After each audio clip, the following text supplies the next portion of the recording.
Good afternoon, everyone. My name is Koro Besho. I'm the permanent representative and ambassador of Japan to the United Nations. It is my great honor and pleasure to co-host this important event today together with the Australian, American, and the EU ambassadors here gathered together.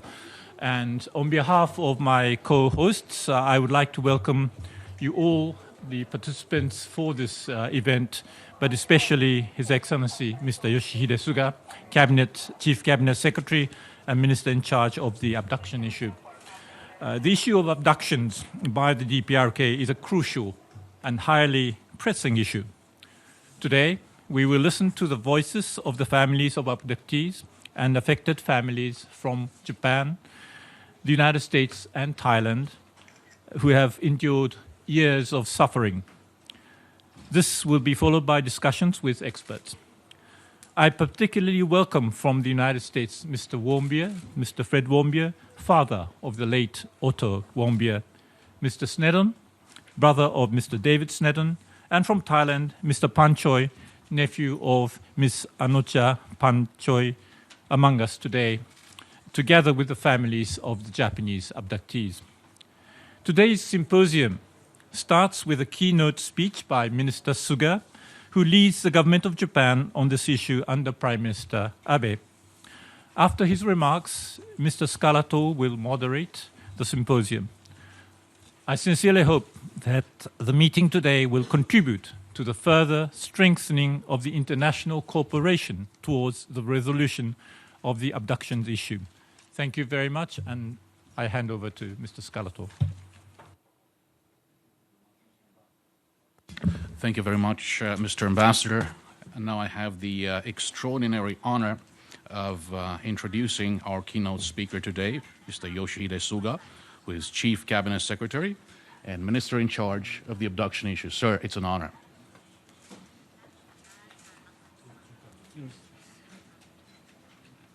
Nihon政府において拉致問題担当大臣を務めております内閣官房長官の菅義偉であります。本日、司会とモデレーターを務めるグレッグ・スカラート事務総長、また登壇者の皆さん、パネリストの皆様、そしてご来場の皆様、本日はお集まりをいただきましたことに心から感謝申し上げます。主催者として心から御礼を申し上げたいと思います。ここにお集まりの皆さんの多くがご存知のとおり、日本では1970年代から80年代にかけて、多くの日本人が北朝鮮に拉致されました。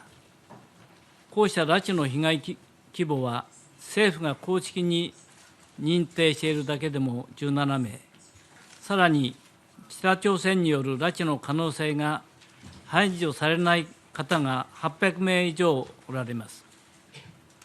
2002年には5名の拉致被害者の方が帰国されましたが、それ以来、1人の帰国も実現をしておりません。まさに痛恨の極みであります。私自身、拉致問題担当大臣の就任以降は、特に拉致被害者のご家族の皆様にお目にかかり、痛切な思いを直接お伺いする機会を重ねてまいりました。昨年11月には、新潟で当時わずか13歳だった横田めぐみさんが北朝鮮によって拉致された現場を視察してまいりました。めぐみさんが拉致されたと見られる場所が、ご自宅から100メートルも離れていない場所であったことに、胸を締め付けられる思いでした。皆さん、どうか想像していただきたいと思います。40年以上も異国の地で救出を待つ被害者、そしてそのご帰国を切なる思いで待ち続けるご家族の長い年月にわたる苦しみと悲しみをこれらに思いをいたすとき、私には申し上げる言葉もありません。拉致問題は我が国の主権及び国民の生命と安全に関わる重大な問題であり、国の責任において主体的に取り組み解決をすべき課題であります。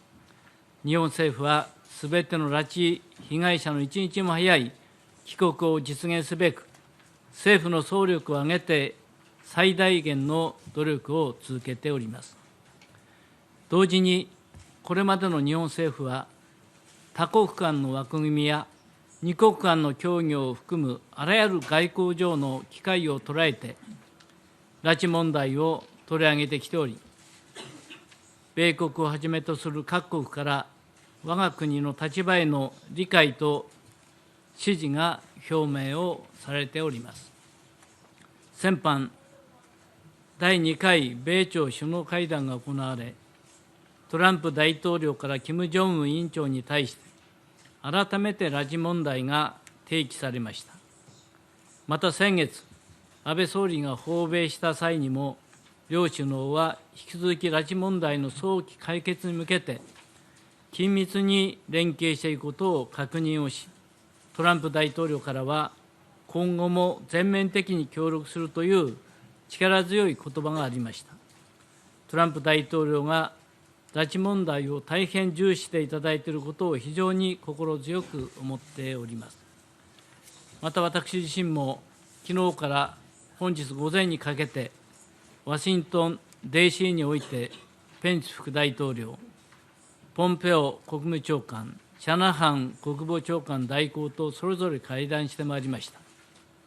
これらすべての会談において、拉致問題の早期解決に向け、日米両国で引き続き緊密に連携していくことを改めて一致をいたしました。北朝鮮との関係に関する日本政府の方針は、拉致、核、ミサイルといった諸懸案を包括的に解決をし、不幸な過去を清算をして国交正常化を目指していくものであり、この方針は変わりはありません。北朝鮮には手つかずの天然資源と大きく生産性を伸ばしうる労働力があります。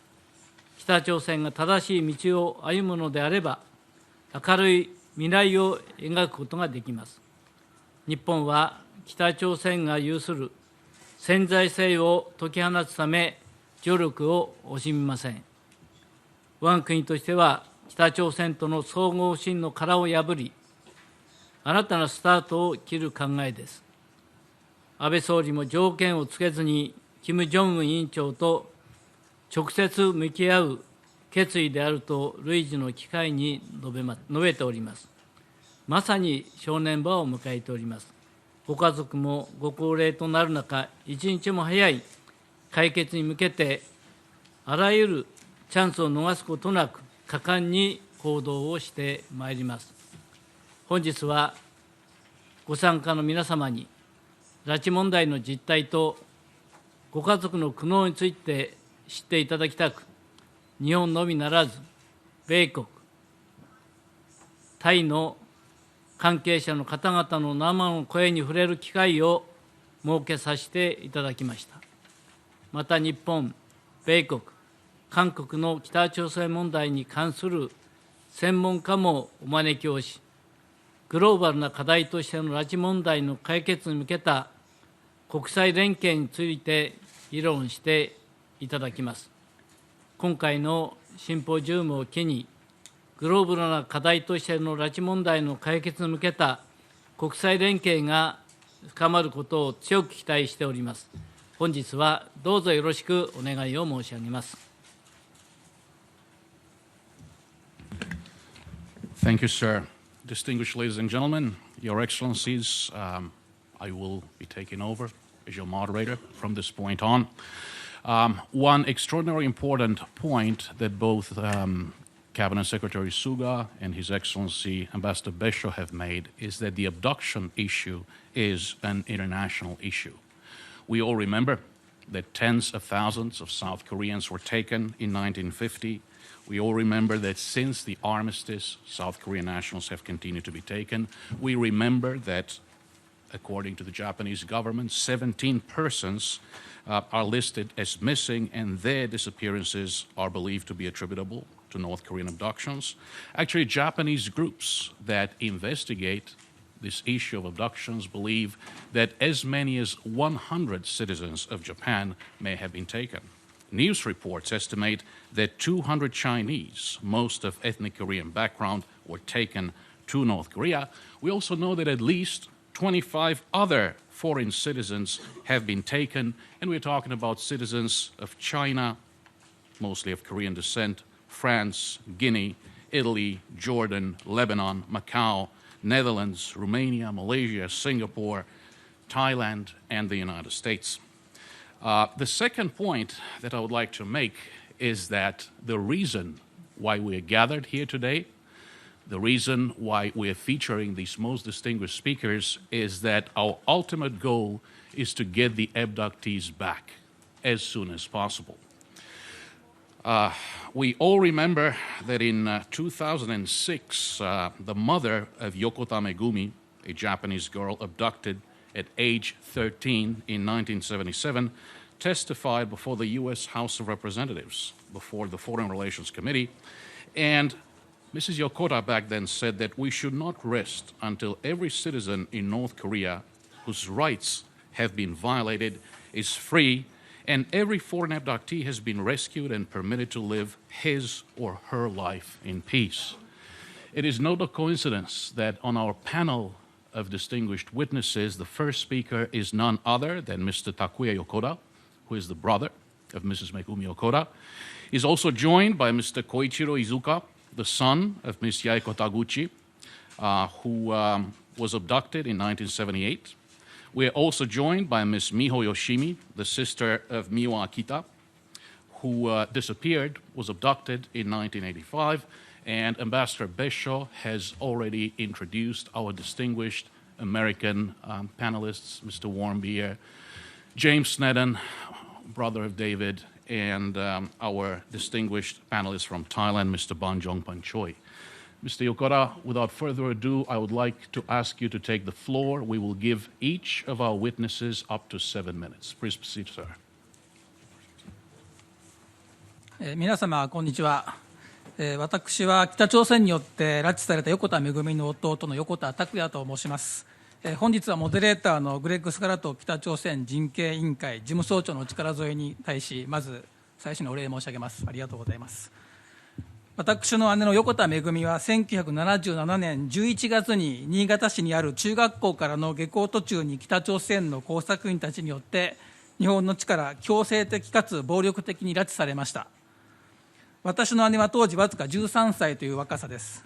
何の罪もない民間人であり、そして13歳の少女がなぜこのようなひどい目に遭わなくてはならないのでしょうか。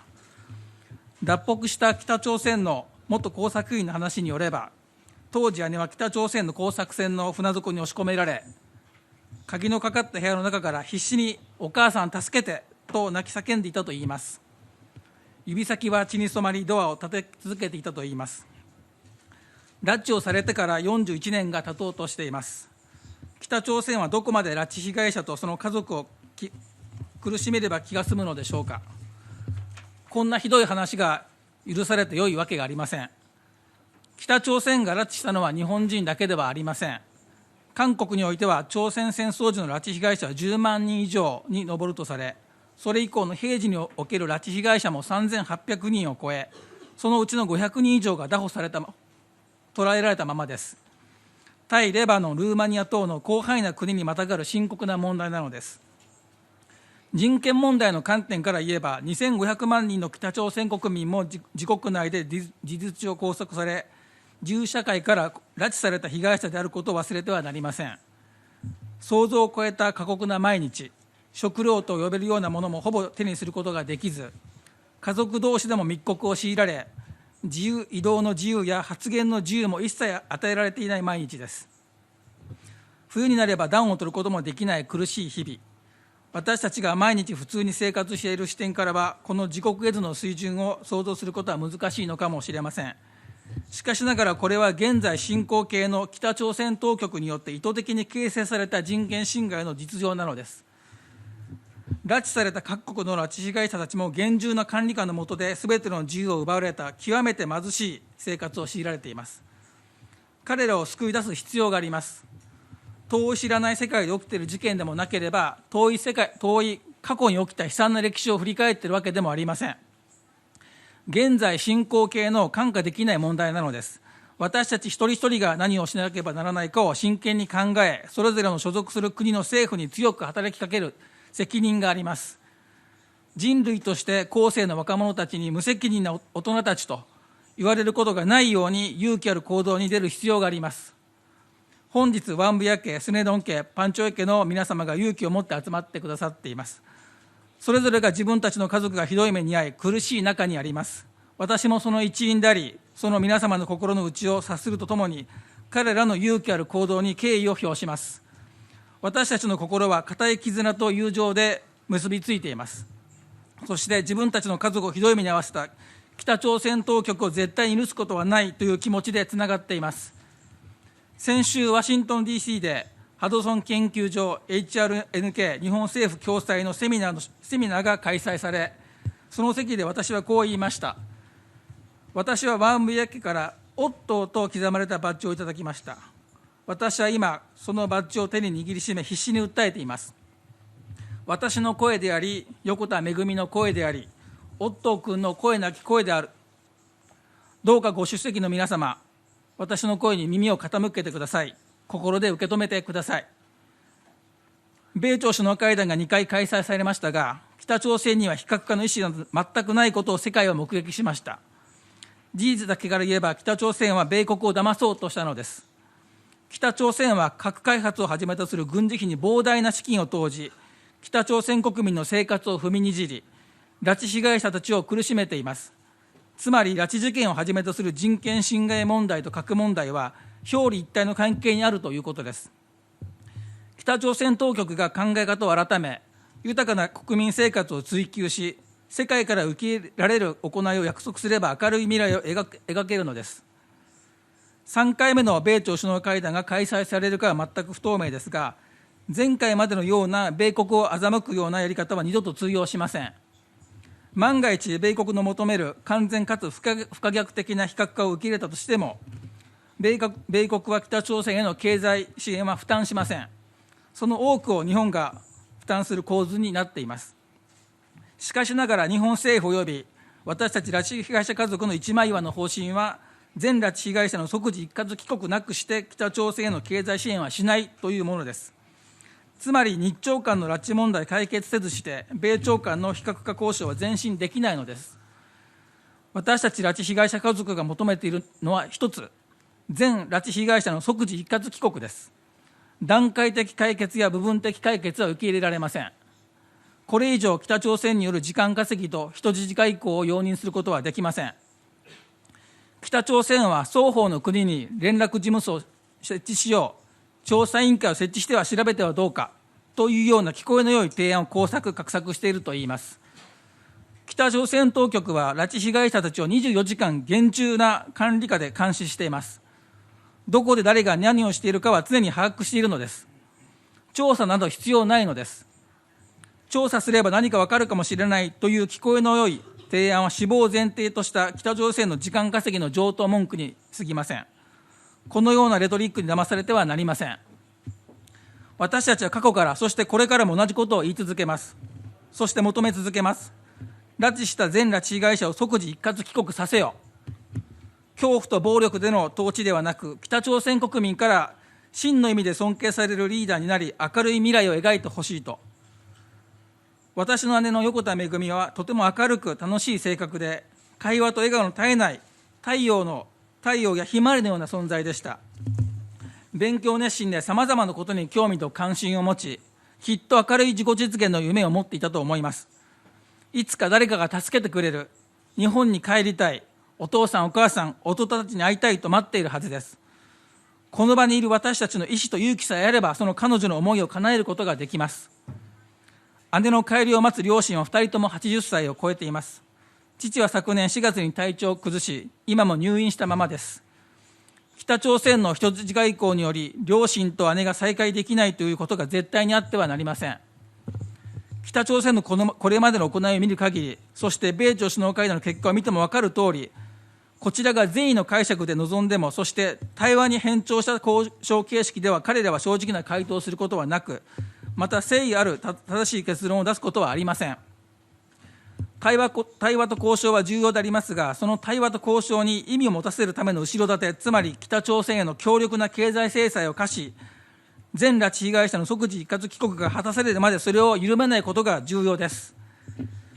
北朝鮮が明るい未来を描くために日本と真摯に向き合い、拉致問題の完全解決を必要としています。米朝の二国間外交と連動する形で日朝の二国間の交渉と場合によっては首脳会談も考えられます。日本政府においては北朝鮮への要求水準を下げることなく、毅然とした外交交渉をしてほしいと思います。そして世界各国にも求めます。助けを求めている拉致被害者たちと自由を奪われている北朝鮮国民を助け出すために、自国の政府に働きかけを行ってください。これ以上北朝鮮当局の暴挙と時間稼ぎを許してはなりません。今日のシンポジウムにより、さらにこの場にいる者全員が連帯し、北朝鮮当局に対し正義と平和の意思を突きつけましょう。皆様のお力添えをお願いいたします。ありがとうございます。Thank you very much. Thank you very much, Mr. Yokota. I would now like to invite Mr. Koichiro Izuka to take the floor.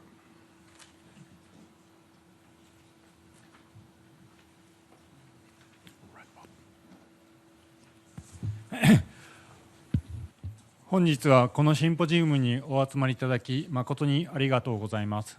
私は日本から来た飯塚浩一郎と申します。私の母は私が1歳の時である41年前に北朝鮮工作員に拉致をされ、北朝鮮に連れ去られ、それ以降日本に帰れずにいます。そのため私に母の記憶がありません。母と会話した記憶がありません。母に触れた記憶もありません。母の名は田口八重子と言います。当時22歳だった彼女は働きながら一人で1歳だった私と3歳の姉を育てていました。そんな時に彼女は北朝鮮の工作員によって突然拉致をされたのです。そして今なおその状態は続いているのです。2002年9月に北朝鮮と日本との間で首脳会談が開催され、北朝鮮は母を拉致したことを初めて認め、交通事故で死亡したと説明しました。その一報を聞いた私は、一度も見たことのない母に永遠に会えなくなってしまったのかとひどく落ち込みました。その時の気持ちは言葉でもうまく言い表せません。ただ止めどなく涙があふれてきたことを覚えています。しかし事実は違いました。田口八重子死亡の情報は根拠のないものでした。当時北朝鮮が示した死亡診断書とされる資料は捏造されたものでしたし、交通事故の報告書という資料に田口八重子の名前はありませんでした。北朝鮮による安否説明には多くの矛盾や誤りがあるのです。それは日本政府の調査でも明らかになっていることです。私は北朝鮮が根拠のない架空のストーリーを作り上げ、母を死亡したことにし、その存在を隠蔽しようとしたと考えています。彼女は今も北朝鮮で生きています。彼女は今も北朝鮮で救出されることを待っています。私の家族のような日本人が北朝鮮に拉致をされたケースは日本政府が認定しているだけで17人に上ります。このうち5人は帰国を果たしましたが、まだ12人が帰国できていません。これ以外にも北朝鮮に拉致をされた可能性がある日本人は数百人に上るとされています。北朝鮮は未帰還者12人について8人死亡、4人未入国と説明していますが、いずれの説明にも不自然な点や矛盾点が多くあり、死亡を裏付けるものは何もありません。例えば北朝鮮は2004年に横田めぐみさんの遺骨だと称するものを出してきましたが、日本政府による鑑定の結果、本人ではない別人の DNA が検出され、遺骨はめぐみさんのものではないことが明らかになっています。さらに北朝鮮による拉致事件は日本にだけとどまりません。帰国した日本人拉致被害者などの証言から、日本以外にも韓国、タイ、ルーマニアなどの国民が北朝鮮に拉致をされた可能性があるとされています。また2014年2月に公表された COI 報告書では、マレーシア、シンガポール、フランス、イタリア、オランダ、中国といった諸国にも拉致被害者が存在されているとされており、北朝鮮による拉致問題は国際社会全体の人権問題なのです。これまで2018年6月、2019年2月と2回の米朝首脳会談が開催されました。この会談においてトランプ大統領はキム・ジョンウン委員長に直接拉致被害者の解決を促しました。これは北朝鮮が日本人拉致を認めた2002年9月の日朝首脳会談以降、北朝鮮の首脳自身が拉致問題を再考するきっかけの一つになったと思われます。今こそキム・ジョンウン委員長および北朝鮮は全拉致被害者の即時一括帰国の決断を行い、過去のしがらみから脱却し、新たな未来へと進むべきです。我々被害者家族は、全拉致被害者の即時一括帰国が実現されるのであれば、帰ってきた拉致被害者から秘密を聞き出すことや、日朝国交正常化に反対する意思はありません。強調しますが、我々家族は拉致被害者と静かな日常生活を送ることのみただただ切望しています。北朝鮮は過去核実験やミサイル発射検証など平和への脅威を行ってきました。これに対し米国はこの脅威をなくすため米朝首脳会談を行い、2月のハノイでの会談でも分かるように一切の妥協なく鋭意努力をし続けています。これと同様に我々被害者家族および日本政府は一切の妥協をせず、全拉致被害者の即時一括帰国へ向けて鋭意努力をしています。北朝鮮は一方的かつ都合のよい報告書の受領や一部の被害者の帰国のみを帰国させるなど安易な解決を図る画策を行ってきておりますが、これに応じるような愚鈍な考えは日本は持ち合わせておりません。日本人拉致事件の発生からすでに30年、40数年が経っています。被害者の家族の中には被害者との再会を果たせぬままこの世を去った親や兄弟もいます。これほどの悲劇はありません。失われた時間は戻ってきませんが、帰りを待ち続けている家族も高齢化しています。拉致問題はもはやこれ以上時間をかけていい問題ではないのです。最後にトランプ大統領及びアメリカ政府におかれました過去の2度の米朝首脳会談において、拉致問題の解決の提起など、拉致問題に対する多大なるご理解とご協力いただき、感謝に堪えません。被害者の帰国、つまり再会の時まで引き続きご協力を賜りますようお願いいたします。ご清聴ありがとうございました。Thank you very much, Mr. Izuka. Our next witness will be Ms. Miho Yoshimi, sister of Miwa Akita, and also secretary of the Family Association of the Missing Japanese Nationals, possibly abducted and taken by the DPRK. Ms. Yoshimi, please, the floor is yours. ご紹介いただきました私は秋田美和の姉吉見美穂と申します。国連でのシンポジウムへお招きいただきありがとうございます。特定失踪者とは北朝鮮による拉致の可能性の排除できない失踪者のことです。1997年2月、ここにいらっしゃる横田拓也さんのお姉さん、めぐみさんが拉致されていることが国会の質問と報道によって明らかになりました。それがきっかけとなって救出のための日本国民の運動が始まり、2002年9月に訪朝した小泉総理に当時のキム・ジョンイル労働党総書記が拉致を認めるに至りました。めぐみさんについて北朝鮮は死亡したとの嘘の情報を伝えてきましたが、一方で拉致被害者を帰国させました。その中に日本政府が拉致と思っていなかった曽我ひとみさんがいたため、原因不明の失踪者を抱える多くのご家族から、私の家族も北朝鮮に拉致されたのではないかとの声が上がりました。2003年にそれらの失踪者を調査するための民間団体、特定失踪者問題調査会が設立されましたが、現在同会にある特定失踪者のリストは約470人に上がります。さらに日本警察は特定失踪者の数を約900人と発表しております。特定失踪者の事件を調べていくと、偶然とは言えない共通点が浮かび上がってきます。一つ、埼玉県川口市や神戸市灘区のように同じ地域に関係した多数の失踪者がいること。一つ、1960年代には中学生や高校生が多く、1970年代にはカップルや親子での失踪が多いこと。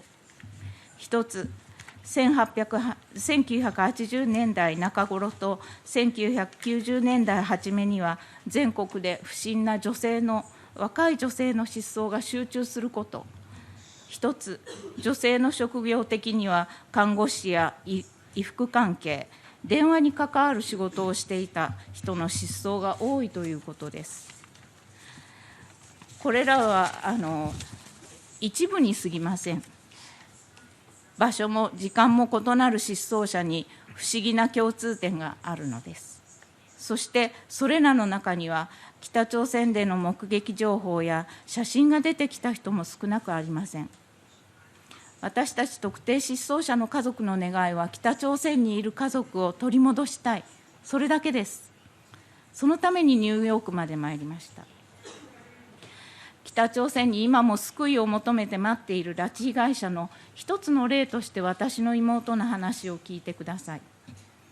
私の妹は1985年12月4日1時ごろ、通っていた兵庫県神戸市にある大学の門前で友人と別れてから行方不明です。21歳でした。12月5日朝8時に家に警察から電話が入り、同じ兵庫県ですが180キロ離れた日本海側の海岸で靴とカバンが見つかったと連絡がありました。妹はこの海岸へその前に行ったことはありません。ここは当時地元の人しか知らない浜でした。3日間警察、海上保安庁、地元の漁師の方々が船を出してくださり、ダイバーも C の字型の湾内を潜って遺体を探しましたが見つかりませんでした。その慰霊では入水自殺した人がいても遺体が外海へ出るまでには半年かかると地元の方たちは当時おっしゃいました。捜索は打ち切られ、新聞には自殺かと報じられました。しかしながらこの弁天浜へ行くための大阪からの急行券が浜で見つかったカバンに残されていましたが、一つ手前の急行停車駅までの券でした。距離が足りません。また靴とカバンは発見されたとき濡れていませんでしたが、12月5日の早朝には雨が降っていたのです。この3つの事実は本人がそこに行ったのではなく、何者かによって捜査の攪乱のため作為的に靴とカバンが浜に置かれていた可能性を示しています。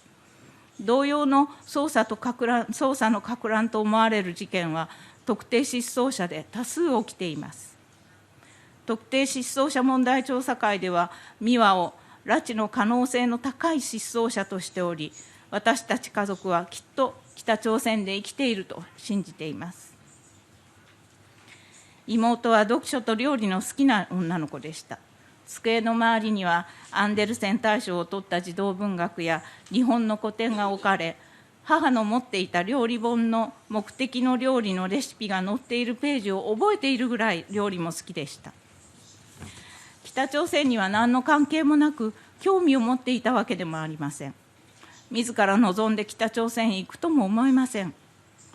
先ほど述べた偽装工作から考えて無理やり北朝鮮に連れて行かれたとしか考えられません。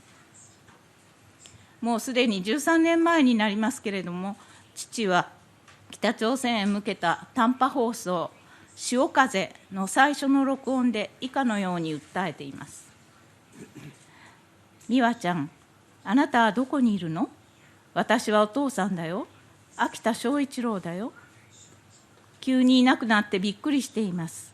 もう20年になりますね。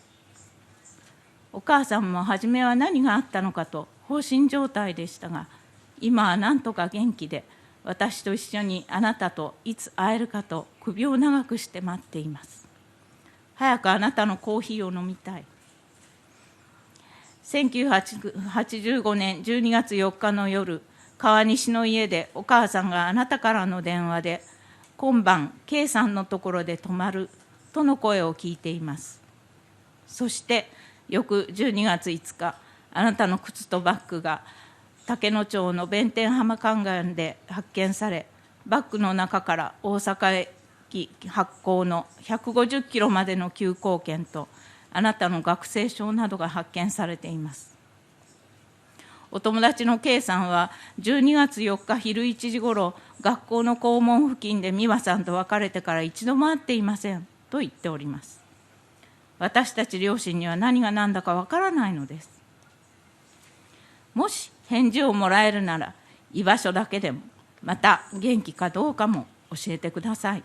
待っています。このメッセージは、ここへ来ることのできない特定失踪者の親世代全員の気持ちです。とはいえ、特定失踪者の親もいなくなった子どもを思い、日本が子どもを取り返してくれると信じながら、年月とともに亡くなられています。特定失踪者のご家族にお会いするたび、今も北朝鮮に残された拉致被害者だけでなく、日本にいる多くのご家族の生活を変えてしまった拉致に憤りを覚えます。現在の父は認知症を患い、人との会話さえ難しくなりました。妹に会っても分かるでしょうか。父は今年3月87歳になりました。母もあと数日で85歳になります。両親が生きているうちに妹が日本へ帰国し、両親と会えたら、両親はどんなに喜ぶでしょう。日本が拉致された日本人を取り戻すため、各国の皆様のご協力をさらに続けていけますように、どうぞお願いいたします。以上。Thank you, Ms. Yoshimi. We are all parents, sons, daughters, and we feel this deep emotion expressed by our witnesses who are still awaiting their loved ones. Our next speaker, Fred Warmbier, is the father of a young, bright, hopeful American who was imprisoned in North Korea. We all know the story. The Warmbiers have suffered tremendous loss, and both Fred and Cindy, his wife and mother of Otto, have been extraordinarily helpful to human rights organizations, speaking at numerous events. Cindy gave extraordinarily powerful remarks in Washington last week. Fred, we look forward to hearing your remarks. The floor is yours, sir. Thank you. Well, when Ambassador Besho said the late Otto Warmbier, that was pretty hard to take.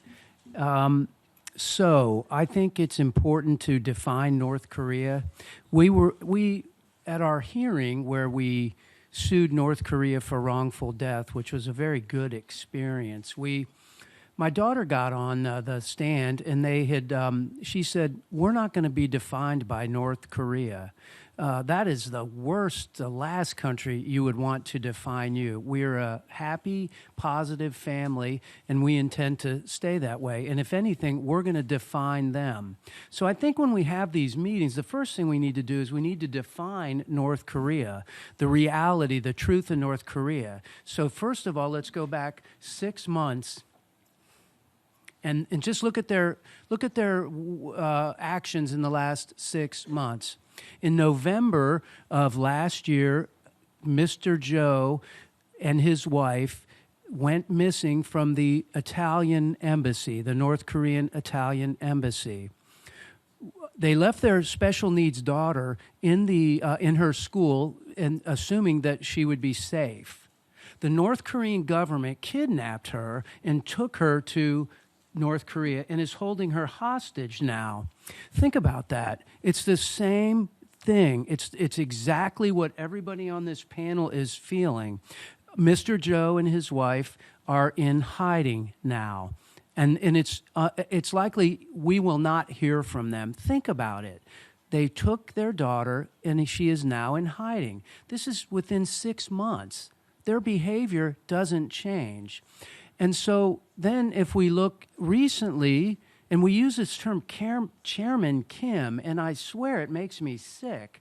He's a criminal. We give him this status on the world stage, and we call him a chairman. He should be called Criminal Kim. If we're afraid to tell the truth of who we're dealing with, we don't stand a chance at making a difference here. We start by telling the truth. So then we say, okay, last week, Kim says, okay, we are going to limit our rations for our people to 300 grams per day. Think about that. 300 grams per day. That's the equivalent of 5 slices of white bread. This guy has the gall to do this and tell the world that he's doing it. At the same time, he's begging for food from the World Food Program, the United States, and of course, Japan, who is held hostage by North Korea. We support this behavior. In February of this year, the Dutch government seized 90,000 bottles of vodka headed to Pyongyang. Think about it. Dutch customs seized 90,000 bottles of vodka. Yet we are begging this man to meet with us. He is systematically starving the people of North Korea today. This isn't happening. We're not talking about the famine where he killed 3 million people. This is today. Think about it. He gets 90,000 bottles of vodka, 5 slices of white bread for the people of North Korea. The arrogance of this is unbelievable, yet the world continues to enable him. So what is the answer? It's very simple. We need all the countries of the world to want to make a difference. We took North Korea to court. We won a judgment against them. They're a very wealthy country. Kim has billions in Swiss bank accounts. He has assets in every one of your countries.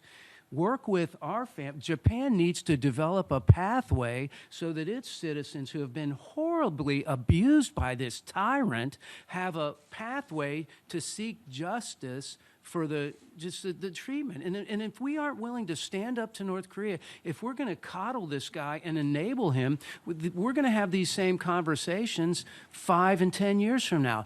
Every member of Kim's regime is he's a thug, he's a criminal, and he's a murderer.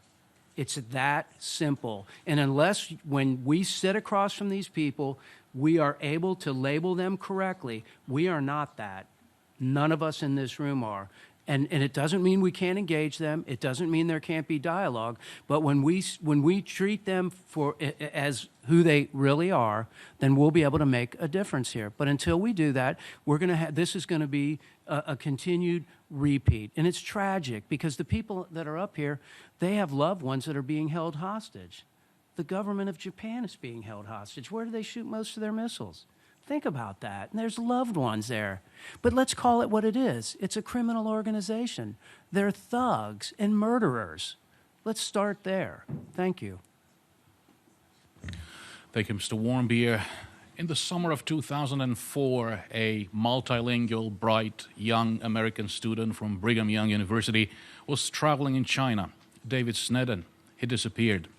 It was actually my direct predecessor, Chuck Downs, former executive director of the U.S. Committee for Human Rights in North Korea, who, together with a BYU grad, collected evidence indicated that there was a strong likelihood that David's disappearance was an abduction by agents of the DPRK. More evidence has emerged in the meantime, and we look forward to hearing from James, brother of David Snedden. James, the floor is yours. Thank you very much for your time today. First, before I begin my formal remarks, I must thank the family members who have expressed their passionate, deep-felt feelings on this issue. It is quite hard, actually. This subject brings a grown man to tears, because it's not only my family. I feel a deep association, but the pain is very real, and it continues today. Dear friends, associates of Narcan, sympathizers, victims' family members, and freedom lovers here and abroad. My name is James Snedden. I'm the older brother of David Snedden, believed to have been abducted in August 2004 in Zhongjian, China, or modernly labeled Shangri-La. David is currently held against his will in the DPRK. For my brother, the last known location where he had freedom was anything but a proverbial Shangri-La. It's actually painfully ironic, that name, at least for my brother and my family. I will speak to you candidly, and in a form I hope will bring to life in a more poignant way the plight and pain of abduction victims, and indeed, all the downtrodden citizens of North Korea who suffer silently. I will use facts we've confirmed for witnesses of David's path and information provided by informants since his capture. I will attempt to be David's voice. Wow, I can't believe school at Beijing University's Chinese language program is over. That went fast. I had a thrilling time here in Beijing, but I can't wait to trek through Western China with George. George Bailey was David's friend and the last American known to see David before captivity. We leave soon. This is going to be exciting. Need to tie up some loose ends still. Need to finalize a place to live back at BYU. Need to get prepared for the LSAT in grad school.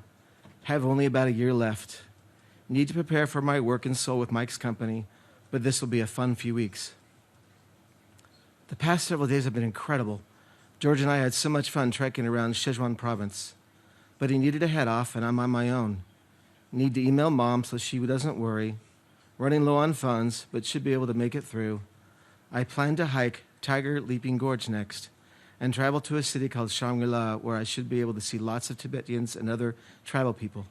This is awesome. Arrived in Lijiang, such a fun city with the waterways and Old Town. Emailed Mom, told her I'm off to a bus for Tiger Leaping Gorge.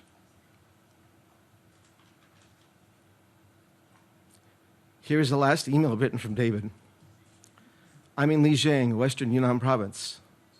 I will take a bus to hike Tiger Leaping Gorge in about a half hour. I'm having a great time here, but nonetheless, I am excited to come home. Wow, the gorge was amazing, but not as remote or rugged as I expected. I saw many different kinds of tribal people, Nashi, Yi, Tibetans, and even school children walking the trail. It was such fun running into the Chinese tourist group. Good conversations and good company. I'm tired, though. Glad to arrive in Tina's guest house to rest. Tomorrow I'm off to Shangri-La. Stopped by Walnut Grove this morning. It's different than the description in the Lonely Planet book, but I had to check it out. I'm here, finally here, Shangri-La. It's amazing and seems almost like the Wild West. Lots of ethnic people. I see yak meat drying in shop windows, and the temple on the outskirts of town, incredible. That was the Tibetan experience I was been looking for. I also found this great little Korean cafe called Yak Bar. Love finding some comfort food and speaking Korean again. David was fluent in Korean, having served a mission for the Church of Jesus Christ of Latter-day Saints in Seoul, South Korea for 2 years. I'll stop by again tomorrow before I head back to Shoto and retrieve my backpack. Maybe I'll have one last yummy Korean meal. I can't see a thing. My head hurts. What happened? Why am I bound up? Who are these people and what do they want with me? What did I do? I hear Chinese, but also Korean? I'm scared. I'm really scared.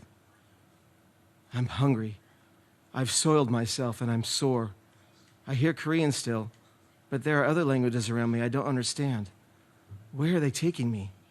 It's been days. I'm losing track of time. I haven't seen light for who knows how long. Cars, trucks, 2 other trucks, and now a boat? What happened? I'm really in trouble. My parents won't forgive me for going alone in China. Why didn't I stay with George? I need water, so thirsty. My body hurts. They hit me all the time. Slapping, kicking, a punch here and there. Blood is crusted in my nose. It's hard to breathe. It's so humid and hot. I'm nauseated. My body is too tired to vomit anymore. I smell like death. I hear more Korean now. It's a little different sounding, but Korean for sure. Where am I? The beatings, why do they hate me so much? Why do they torture me so much? What did I do? I just want to go home. I want to see my family. Mama. I'm here now. I'm here. I'm here. I'm here to help serve the great leader, teach English, and fight against my home. What happened? I miss my home. My teeth hurt with those braces. I want to just yank them off, even pull my teeth out because of the pain. It's been years. The beatings are fewer now. I'm fed adequately. I'm not in the work camp anymore. I've seen others. Where are they from? It's better, I guess. The winters are so cold and I don't have adequate clothing. I'm surviving. I miss my family. I miss my home. God, are you anywhere to be found? They gave me a woman to marry. She's nice, I guess. But this is not the life I choose.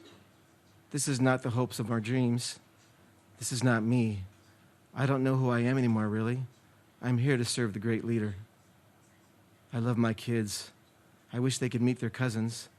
They often separate us. Why? Why can't they just let us alone? I'm here to serve the people. I'm here to serve. Will I ever see my family? Will I ever return home? Will I live my life out here forever? It's been 15 years. Have they all forgotten? Do they care? Are my parents alive? They're so old by now. My children help me smile, but I'm so lonely still. I want to walk alone. I want to hike in the mountains. I wish to see hockey again. They're coming for me, something about helping the great leader with English expressions. Maybe they'll let me go. Ladies and gentlemen, while David indeed suffers, there are thousands of North Koreans in various kinds of prison, political, and re-education camps. Reports by these released speak of horrific atrocities, including regular torture, exhausting work regimes, illness, starvation, and executions, even of children. Mr. Kang Myung-do, a defector of North Korea, recently spoke in my city. He recounted a recent incident where a mother and daughter attempting to cross the China-North Korean border were shot by machine gun and shared video of the same. I quote, "The mother got hit, so the daughter tried to rescue the mom, and they shot the daughter and mother together." According to a former camp guard, Young Choi of Camp 22, the guards are trained to treat the detainees as subhuman. He gave an account of children in one camp who were fighting over corn, retrieved from cow dung. As piercing to the ear this sounds, it speaks nothing of North Korean citizens who live daily, effectively imprisoned without freedoms and choices we each take for granted. Yes, David is a victim and abductee of North Korea's callous, cruel, and inhumane regime. But all citizens of that regime suffer equally through daily atrocities, acts of the state that are simply criminal. Yes, I want my brother released and able to choose how he lives, independently and free. Yet in the same breath, I can't ignore the beleaguered and silent voices of the North Korean people. Enough is enough. It's time to release David.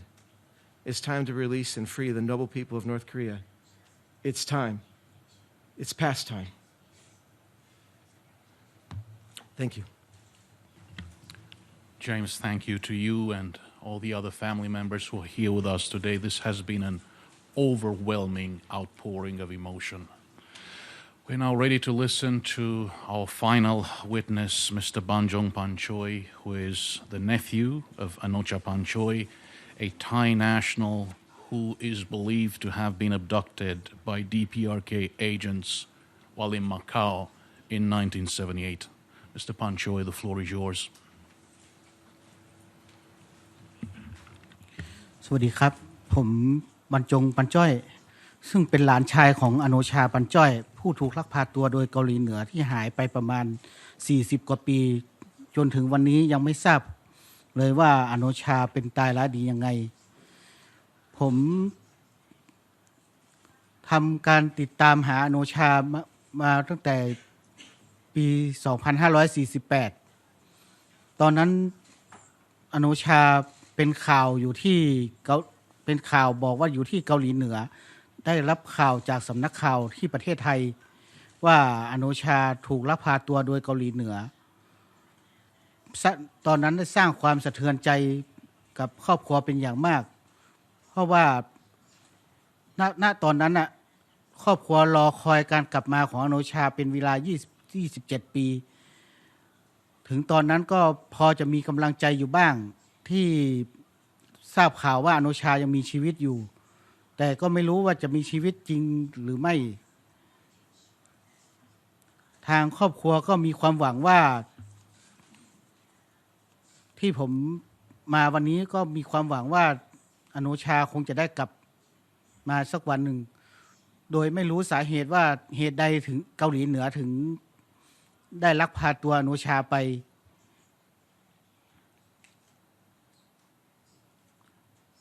หลายฝ่ายให้ความสนใจ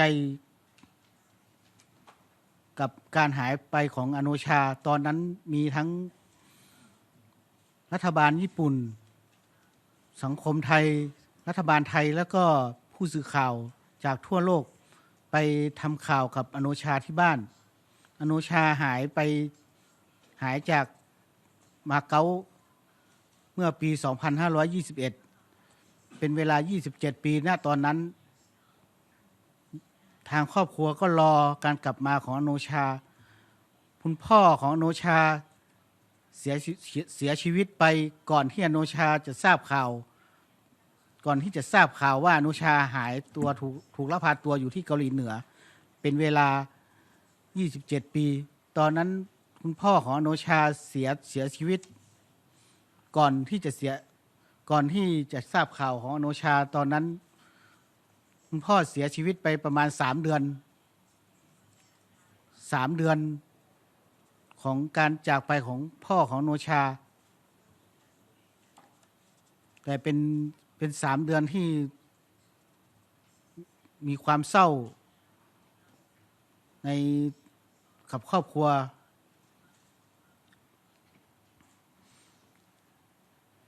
สิ่งที่ครอบครัวได้รับจากหลายฝ่ายทั้ง NGO และก็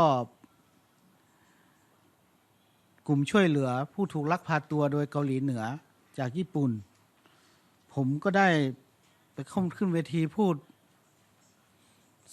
กับหลายที่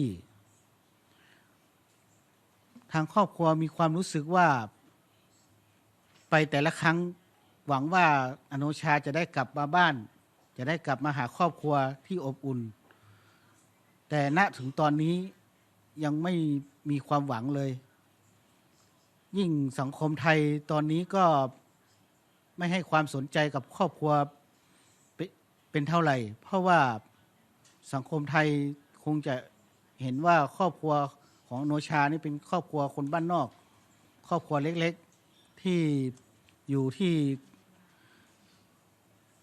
เกาหลีเหนือคงจะไม่เห็นความสำคัญของคนไทยคนหนึ่ง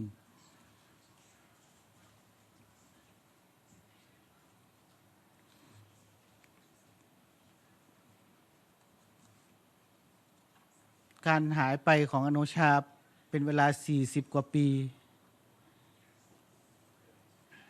ณตอนนี้ยังไม่ได้ทราบข่าวว่าอนุชายังมีชีวิตอยู่หรือไม่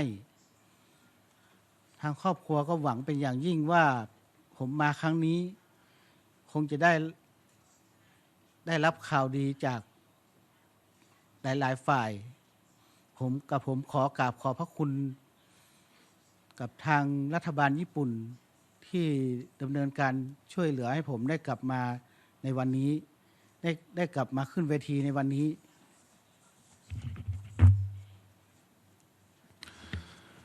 Thank you very much, sir. To all of you, dear friends, family members, I would like to assure you that there are a lot of people, a lot of good people in this world, and a lot of good organizations that have been deeply moved by your families, by your stories. And I promise you that we will never, ever stop until we bring closure to all of your families. We will never ever stop until all survivors, each and every one of them, return to their families. This conference is also about seeking answers, seeking ways to bring those family members back home. And I'm now going to turn toward our expert panel. I am joined by three most distinguished scholars and diplomats. Our first panelist is going to be Dr. Junya Nishino, who's a professor at the Department of Political Science, Faculty of Law and Politics at Keio University in Japan, in Tokyo. He also serves as the director of the Center for Contemporary Korean Studies at Keio University. Our second panelist is going to be the Honorable Evans Revere, who is a former Principal Deputy Assistant Secretary of State for East Asian and Pacific Affairs, a very well-known expert within the world of Asia-Pacific affairs. He's currently a non-resident senior fellow at the Brookings Institution, and among many other talents, he's fluent in Chinese, Japanese, and Korean. And finally, His Excellency Dr. Lee Jong-hun, former Ambassador at Large on North Korean Human Rights, Republic of Korea.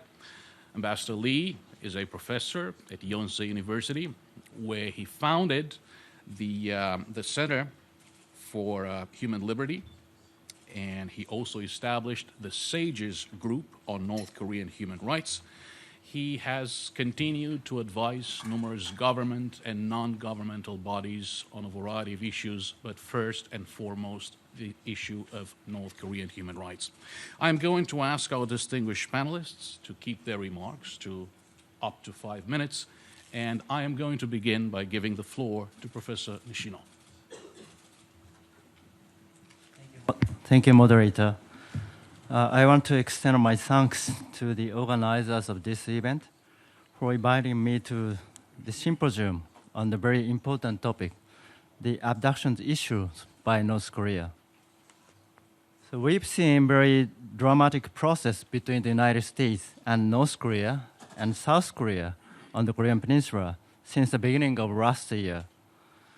We've strongly hoped that Chairman Kim Jong-un made a strategic decision to be a responsible member of the international community by abandoning nuclear and ballistic missile capability and by respecting the norms and the rules of the international community, such as human rights.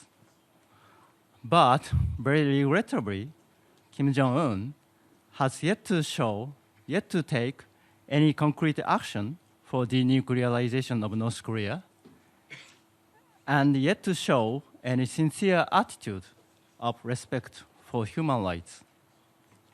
Kim Jong-un delivered his administrative policy speech last month and urged the United States to make a bold decision and concession regarding nuclear negotiation by the end of this year.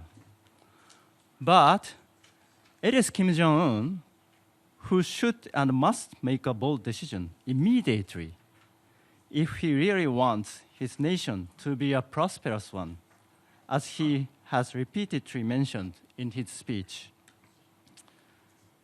Without any concrete action for denuclearization, improving the human rights situation in North Korea, and solving the abduction issue, it is impossible for North Korea to gain any economic assistance, economic support from the international community, which could contribute to the brighter future of North Korea.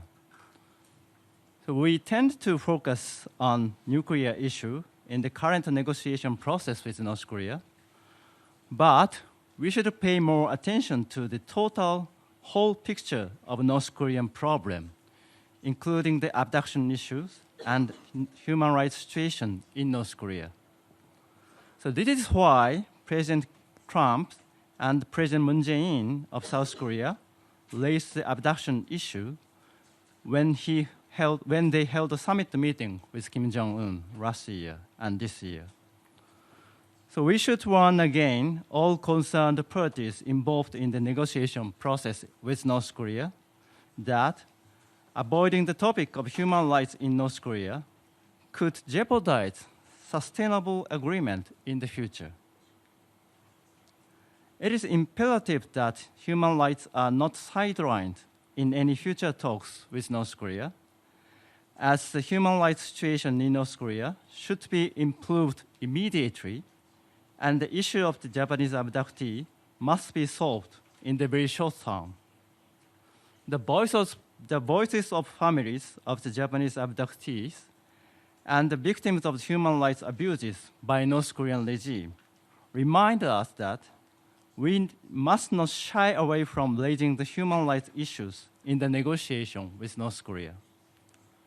The international community has repeatedly expressed grave concern on the human rights situation in North Korea, as Mr. Iizuka mentioned, and the report of the Commission of Inquiry in 2014 urges North Korea to take concrete action to improve the human rights in North Korea, including the abductions issues. The international community should continue to facilitate giving more prominence to human rights in North Korea. So lastly, in regard to the issue of the Japanese abductee, it is true that we all Japanese have been really angry at North Korea's criminal behavior, but the most important thing for us at this moment, is that the abductees are safely back to Japan and reunited with their families in Japan immediately. So as families mentioned, time is really running out. If North Korean leaders shows sincere attitude and take concrete action to solve the issue, the Japanese government has prepared for improving the relationship with North Korea in accordance with the 2002 Pyongyang Declaration, in which set a comprehensive roadmap to the diplomatic normalization between Japan and North Korea, including Japan's economic assistance to North Korea.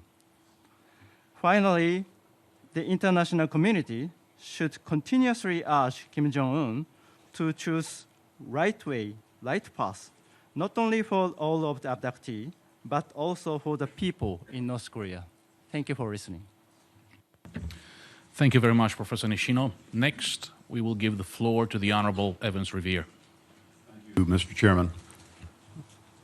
It's a very special honor for me to be part of this program and to be here to support this important effort to remind my fellow Americans and members of the international community of the loss and the suffering that the family members who spoke so eloquently earlier continue to endure.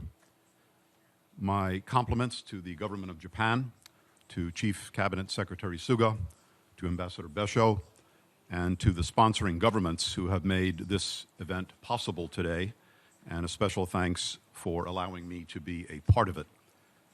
I also want to express my heartfelt appreciation to the family members who shared their stories with us today. Your courage, your determination, and your leadership of this important cause are inspirational and deeply moving. You deserve and will have our full support. As a former career diplomat, the fate of Japanese and American abductees and of Americans imprisoned in North Korea has been at the heart of my work for several decades. So too has the suffering of 25 million North Korean people who continue to endure unspeakable horrors about which we now know so much thanks to the work of the many defectors who risked their lives to escape to freedom and to tell us the truth. Over the years, I have discussed the cases of Americans and Japanese citizens directly with North Korean officials here in New York, including in this building, in Washington, in Pyongyang, in Berlin, Stockholm, Geneva, and other cities.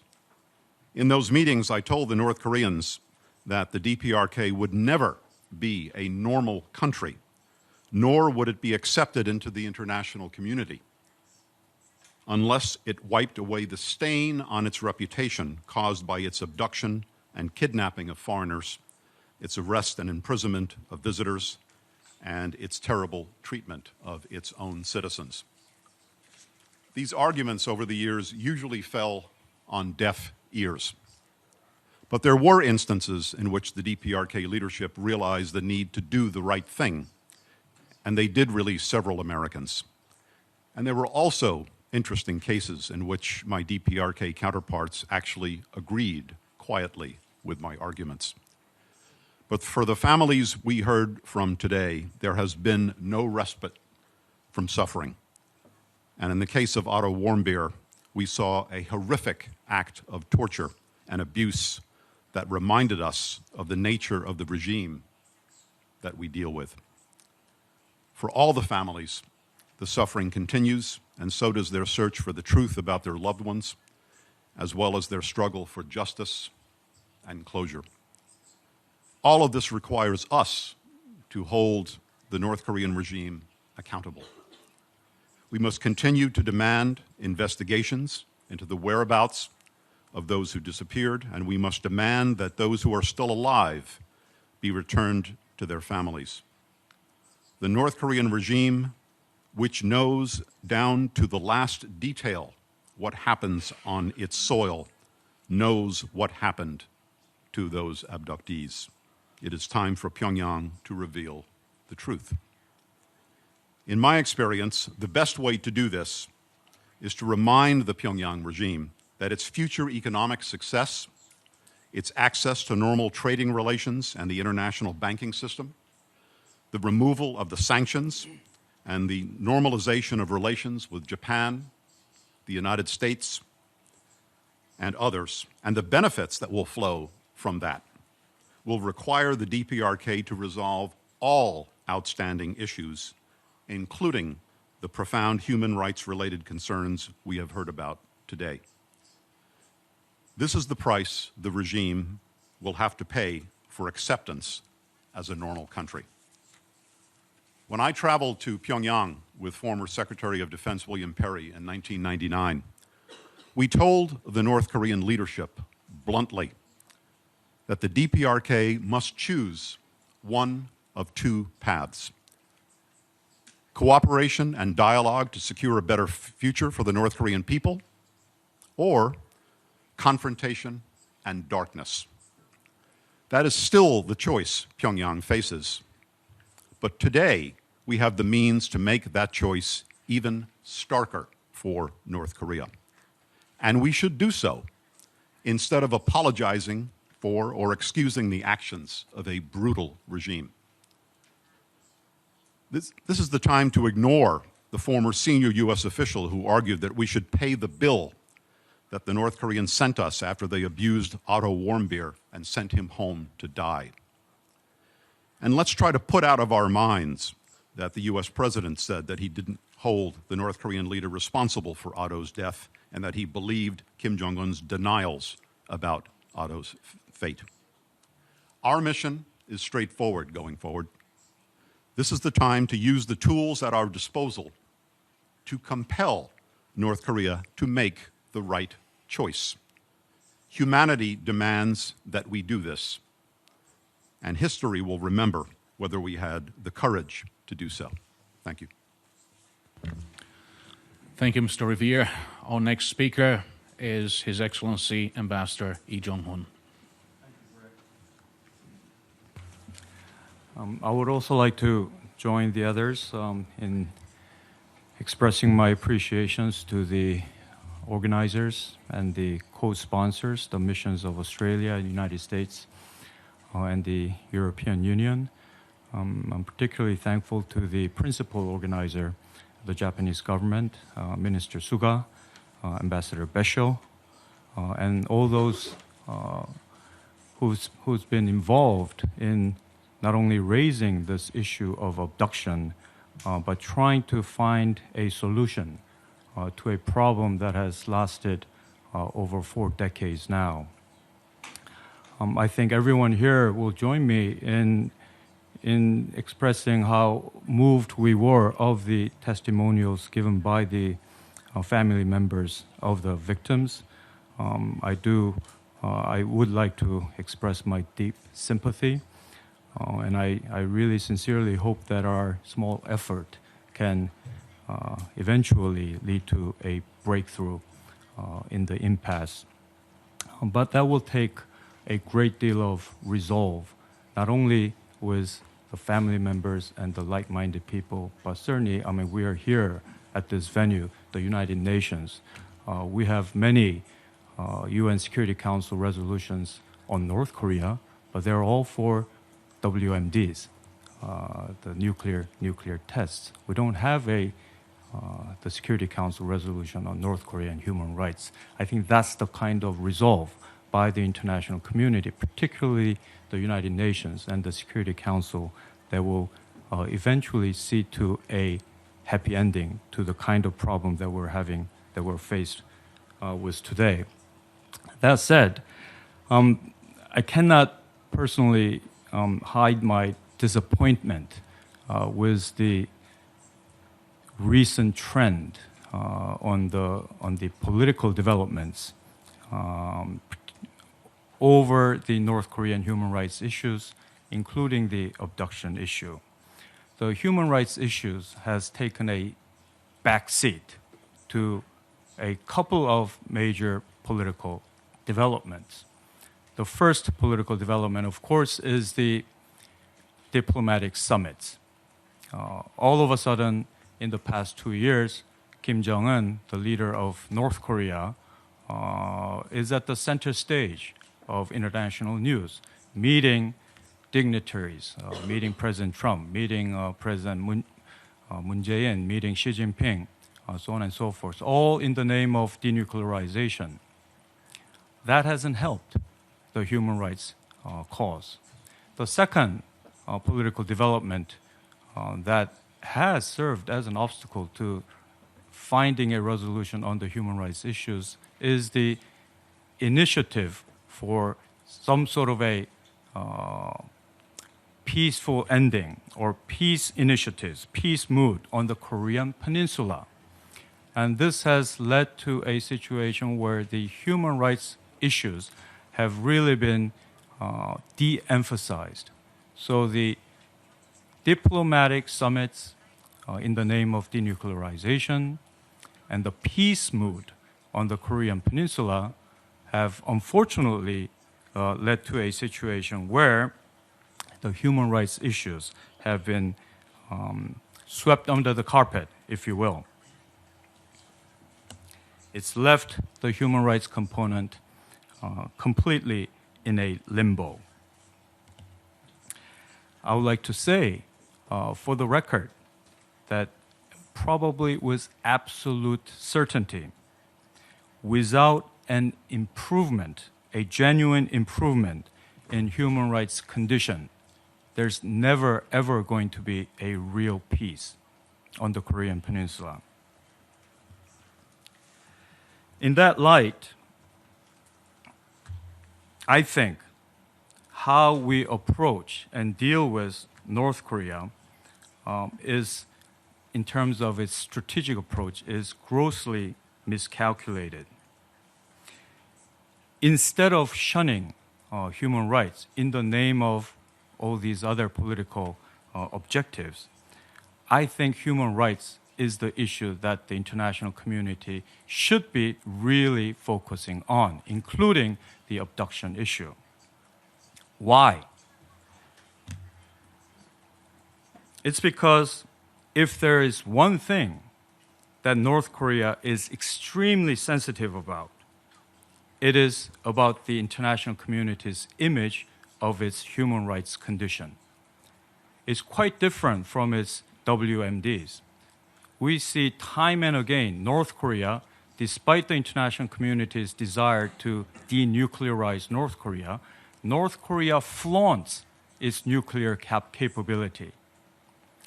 We've had numerous missile launches and nuclear tests, and it is not afraid to show the world what it has. With human rights issue, it's a completely different story. It's just the opposite. North Korea wants to hide its human rights conditions.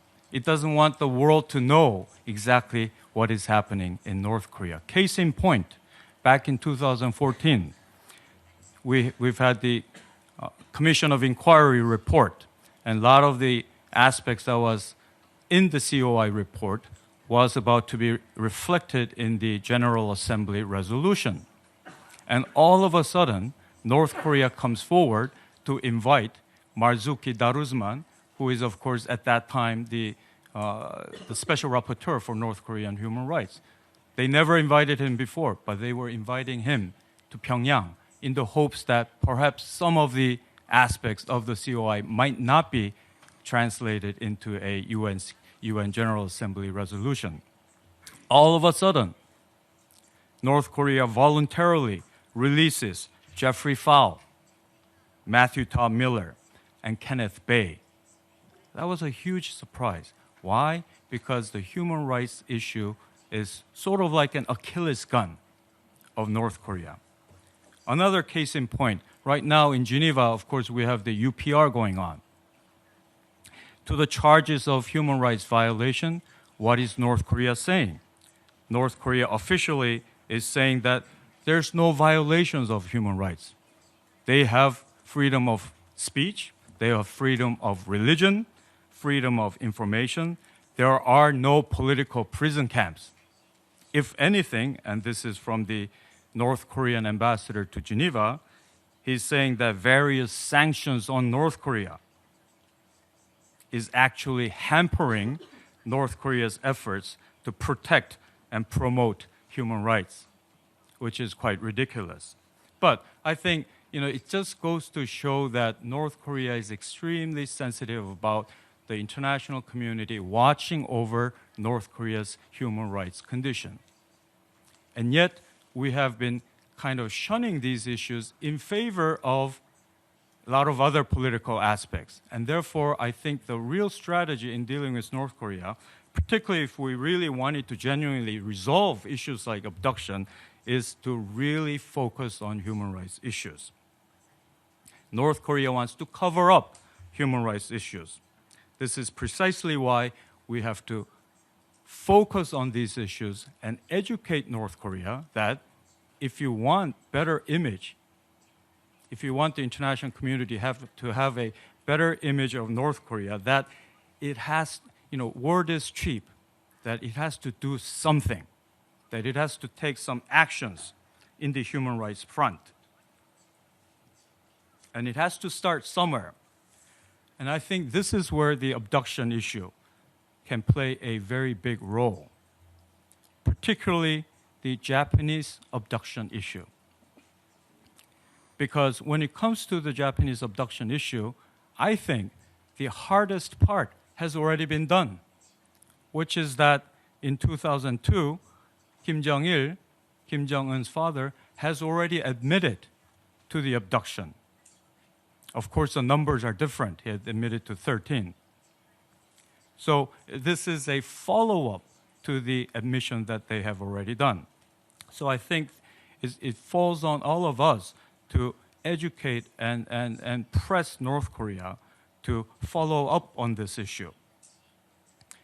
After all, when it comes to North Korea may be thinking that, then we might be accused of having lied again. Well, you have to think, how much worse can its credibility get? I don't think its reputation can get any worse than where it is. That said, the upside can be quite high for North Korea if it actually makes some moves to improve, to make some progress on this issue. It could actually lead to an improvement of relations with Japan, the Japanese government, and it could have a spillover effect into other human rights issues, meaning other abduction cases with Americans, with Thai, and certainly the moderator mentioned about Korea. I mean, we have over 500 abducted cases, and that's only after the Korean War, almost 10,000 if you're including the Korean War period. So in a way, I believe that the Japanese abduction case can serve as a litmus test of North Korea gaining minimum level of credibility and possibly worthiness to receive some sort of assistance from the outside world. And I think this is the point that has to be emphasized to convince North Korea and educate North Korea to make progress on this abduction issue. And it can begin, I believe, with the resolution on this abduction case. Thank you. Thank you, Ambassador Lee. Distinguished gentlemen, before we take comments from the floor, please allow me to abuse my privileges as your moderator today and ask each of the distinguished panelists one question. And Professor Nishino, the first question will go to you, sir. In 2002, the North Korean leader admitted to Prime Minister Junichiro Koizumi to this practice of abductions of Japanese nationals. Now, what the North Korean leader failed to understand was that Japan is a democracy. There are very vibrant civil society organizations that will never stop until they find full closure. What would it take, Professor, if some type of dialogue or engagement were to take place on this particular issue of abductions? What would it take to bring closure to family members, civil society organizations representing them in Japan?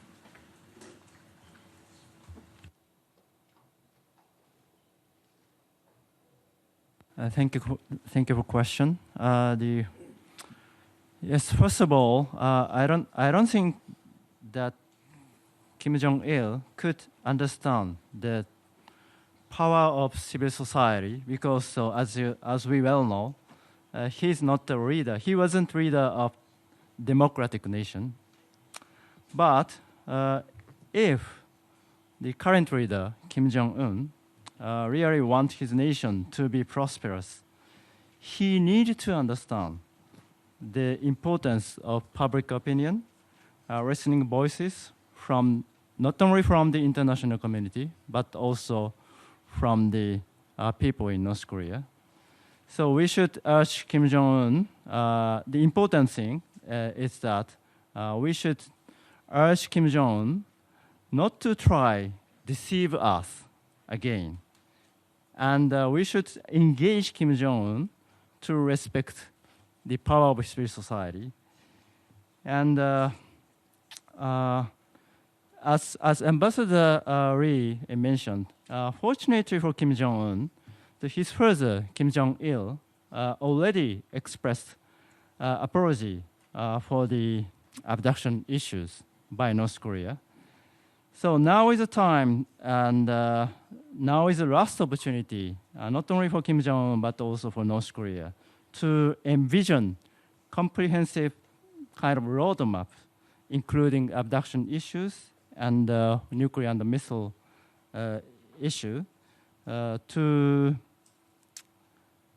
envision the comprehensive roadmap, including all of the outstanding issues for his nation's the bright future.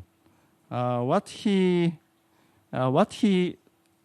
needs to do at this moment is to pave the way for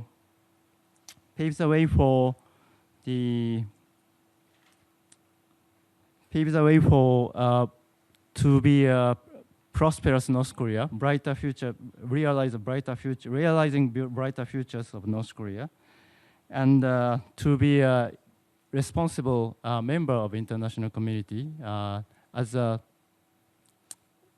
international community by returning all of the abductees immediately. This is the only way for North Korea to be a real responsible member of international community and to realize a brighter future of North Korea. Thank you. Thank you, Professor Nishino. Mr. Rivia, you have had countless contacts with your North Korean counterparts. You accompanied the Secretary of State when she met with the previous North Korean leader in Pyongyang. You have participated in numerous Track 2, Track 2.5 meetings after the conclusion of your long and distinguished diplomatic career. I think we all remember President Reagan's words of advice: trust but verify. We always aim for FFVD, full, final, verifiable denuclearization. Previously, again, it was CVID, complete, verifiable, irreversible denuclearization. So verification is always there. But what about trust? I think that all of us will probably agree that there is a tremendous lack of trust as far as the DPRK government is concerned. Would it be possible for the DPRK government to focus on this particular issue, the abduction of Japanese and other foreign nationals, begin to address this issue and start building up some trust that later on might be used in other areas as well? Why not, as we address those very important political, security, and military issues as well? That is a great question. Let me begin by sharing a little secret with you. The informal motto of our negotiating team that was engaging the North Koreans back in the 1990s, with all due respect to the late President Reagan, was "Don't trust, but verify."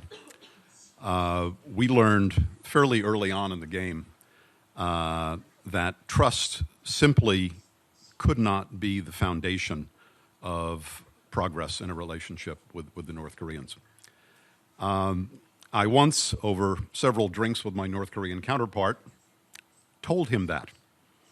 And in classic North Korean fashion, after I got finished saying to him what I just said to you, he said, "I completely agree with you." He said to me, "We will never trust you, and you will never trust us. But that doesn't mean we can't do business together. But business needs to be on the basis of each side taking a step in return for the other side taking a step, steps to be agreed through negotiation." And if you look back over the history of our interesting transactional relationship with the North Koreans, that's pretty much the way it's worked out. North Korea may be the most transactional country I've ever dealt with, quite frankly, which is saying a lot. But perhaps, in response to your specific point, human rights could be an area where we could appeal to North Korea's highly transactional approach to things by making quite clear what we are prepared to do in response to very specific steps that North Korea might take in the human rights area. And that is something that perhaps could be and should be a subject of future discussions, perhaps between the two sides, to put that on the agenda. But trust, to play back what my North Korean counterpart said to me back in the day, is just not on. Thank you, Mr. Revere. And my next question will go to Ambassador Lee. Ambassador Lee, while you're Ambassador for North Korean human rights, you're an extraordinarily active defender of North Korean human rights. You were in Geneva, in New York City, in Brussels, in Seoul, in Tokyo, and everywhere. We all know it's an extraordinarily difficult issue. As you said, in the most recent UPR submission that just came out, all we see is just denial. Denial that the political prison camps exist, denial that abductees are still alive in the DPRK. I know this is perhaps an unfair question, but is there a chance? If so, what can be done to engage the DPRK on human rights issues, specifically and perhaps beginning with this very pressing issue of bringing abductees back home?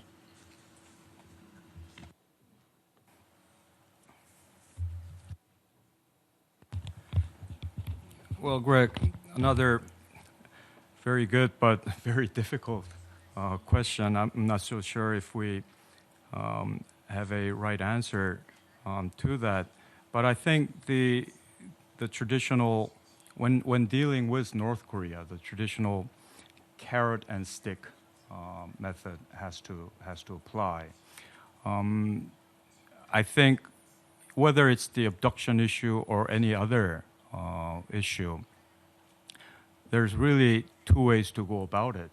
One, you penalize North Korea, the Pyongyang regime, to the extent where the regime feels that the cost outweighs whatever benefit that it might have in abducting or keeping political prison camps or whatever it may be, that it gives up.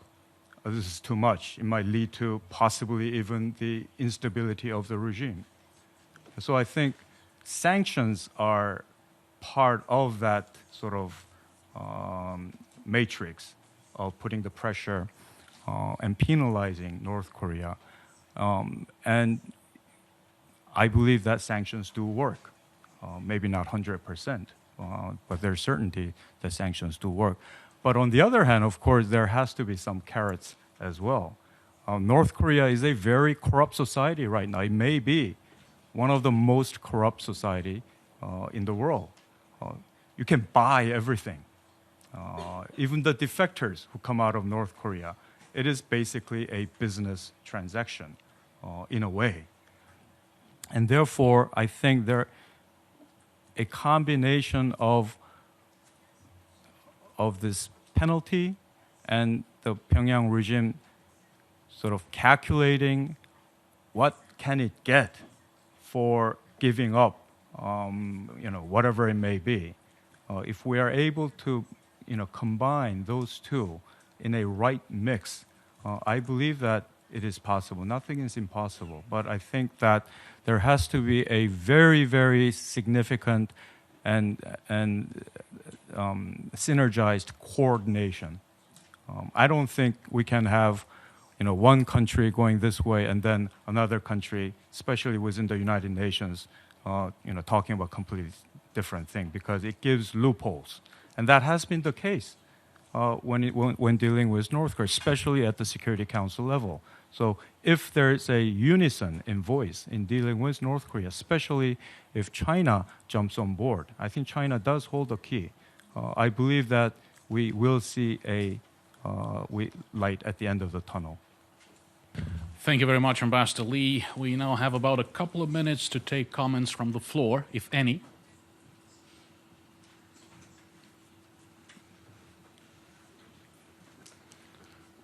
Well, Professor Nishioka, please.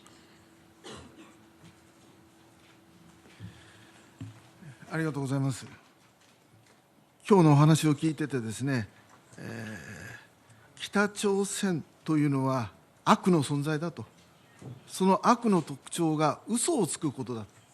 私たちは嘘と戦っているというふうに実感しました。私は1991年に日本人が拉致されているという論文を日本の学者として一番最初に書きましたが、その時は殺してやるという脅迫状をもらいました。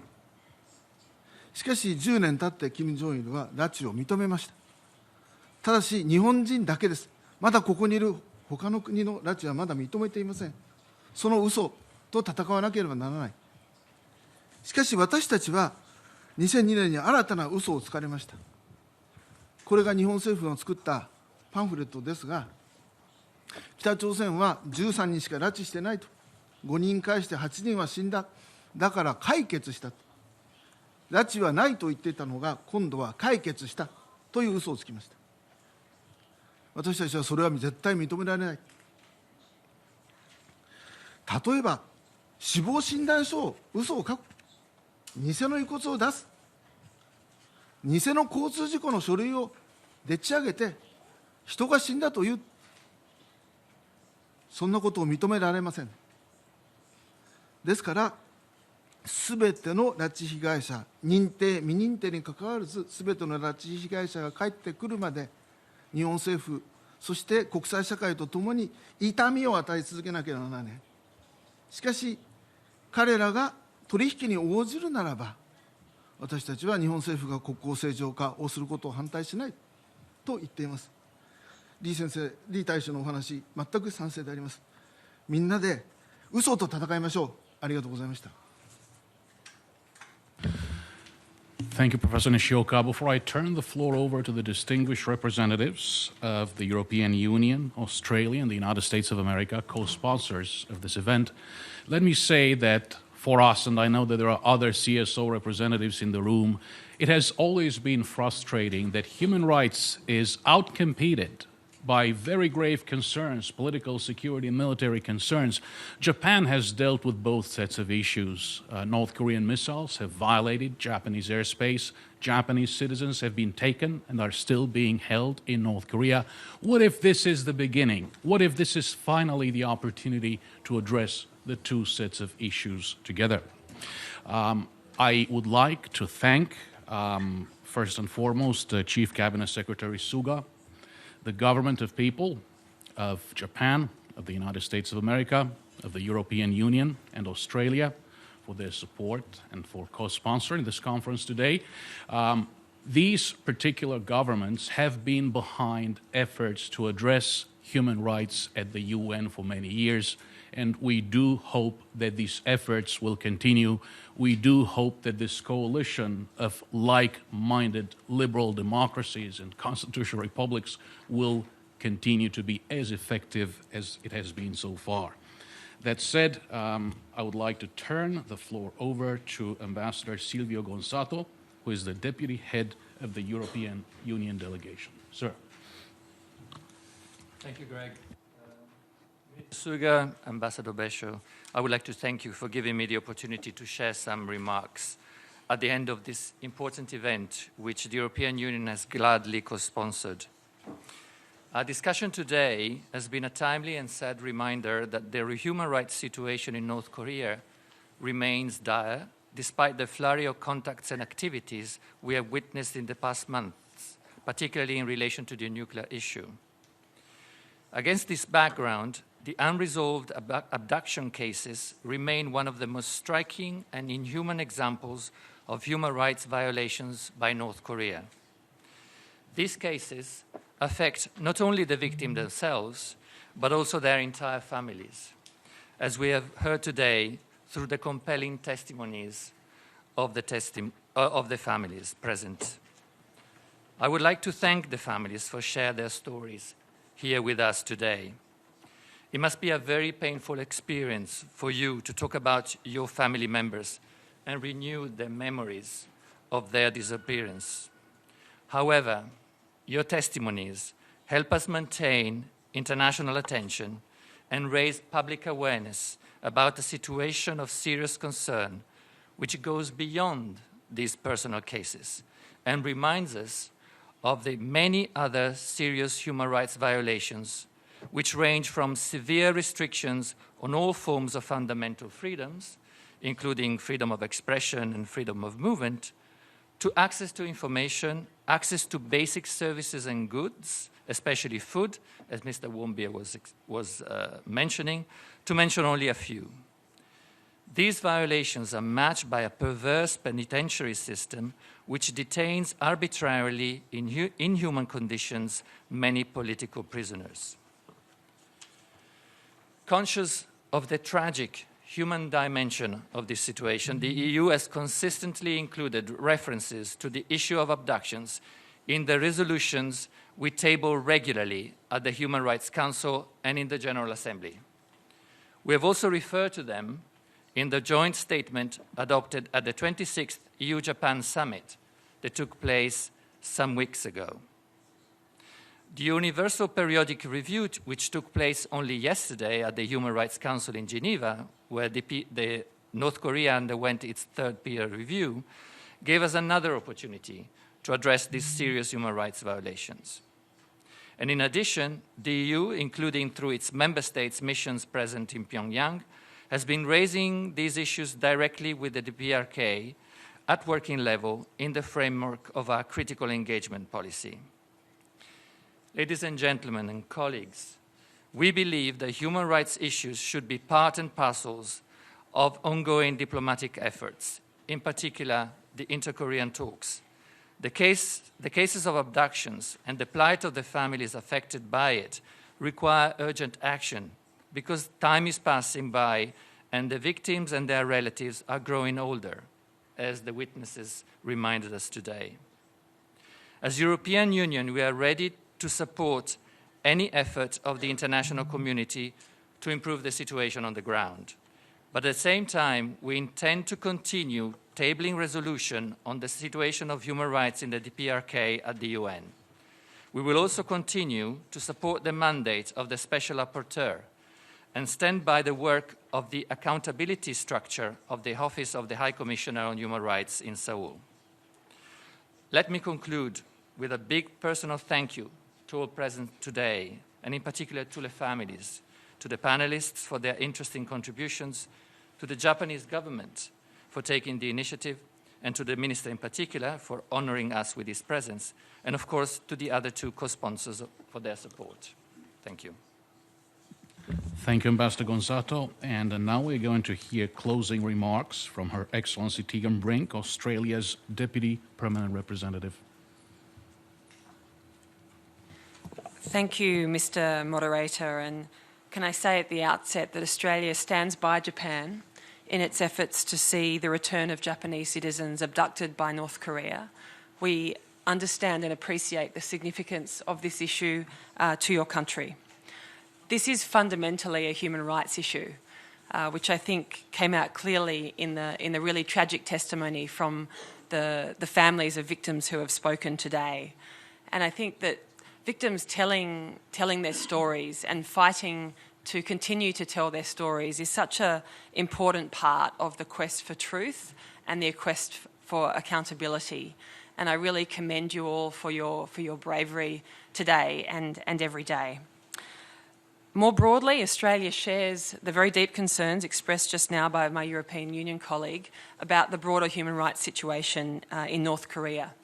The UN Secretary-General's most recent report from August last year revealed very little evidence of any positive change since the 2014 Commission of Inquiry report, which was chaired by the Australian High Court Judge Michael Kirby, which identified human rights abuses at the scale of crimes against humanity. And my EU colleague has given some examples of those crimes just now. I think it's also necessary, of course, to touch on the security issue, which a number of speakers have mentioned, because North Korea's nuclear and ballistic missile programs are a profound security challenge and concern. And Australia, like others, is deeply committed to the complete, verifiable and irreversible denuclearisation of North Korea. We have welcomed the talks between the United States and North Korea and between South Korea and North Korea, but we remain sceptical of North Korea's intentions.